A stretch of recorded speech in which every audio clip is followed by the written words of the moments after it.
સમજવાની છે અને યાદ રાખવાની છે. અહીંયા જો તમારી પાસે એક TLM છે, હું તમને બતાવું છું. દેખાય છે બધાને? હવે આ છે ને આ આપણા ભારત દેશનો નકશો છે. કોનો નકશો છે? આપણા દેશનું નામ ભારત છે ને? અને આપણા રાજ્યનું નામ યાદ છે? શું છે આપણા રાજ્યનું નામ? ગુજરાત. Very good. તો આમાં હું તમને આપણું રાજ્ય બતાવું છું. જો એ અહીંયા આ જે દેખાય છે, આ ભાગ દેખાય છે, આ છે આપણું ગુજરાત રાજ્ય. કયું છે આ? રાજ્ય. ગુજરાત રાજ્યમાં રહીએ છીએ. ક્યાં રહીએ છીએ? ગુજરાત રાજ્યમાં. તો આજે આપણે આપણા રાજ્ય વિશેની થોડી માહિતી મેળવવાની છે અને એની જે ખાસ વસ્તુ છે એ હું બોલું છું, તમારે યાદ રાખવાની છે.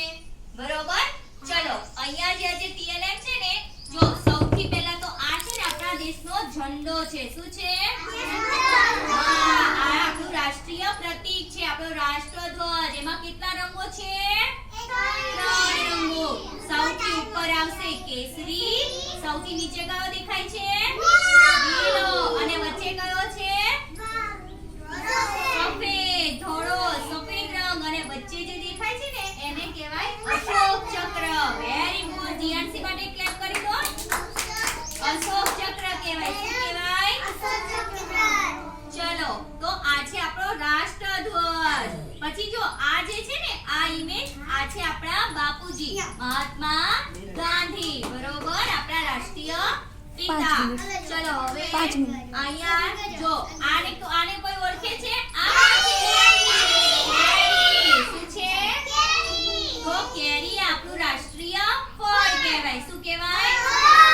સરસ. ચલો એના પછી ચલો આને કોઈ ઓળખે છે? આપણું રાષ્ટ્રીય પ્રાણી કયું છે?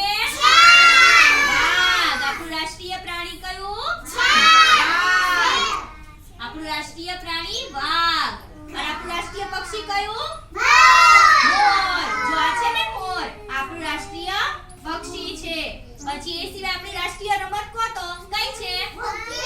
Very good. રાષ્ટ્રીય રમત હોકી. પછી આપણું રાષ્ટ્રીય ફૂલ કયું? સરસ. રાષ્ટ્રીય ફૂલ છે કમળ.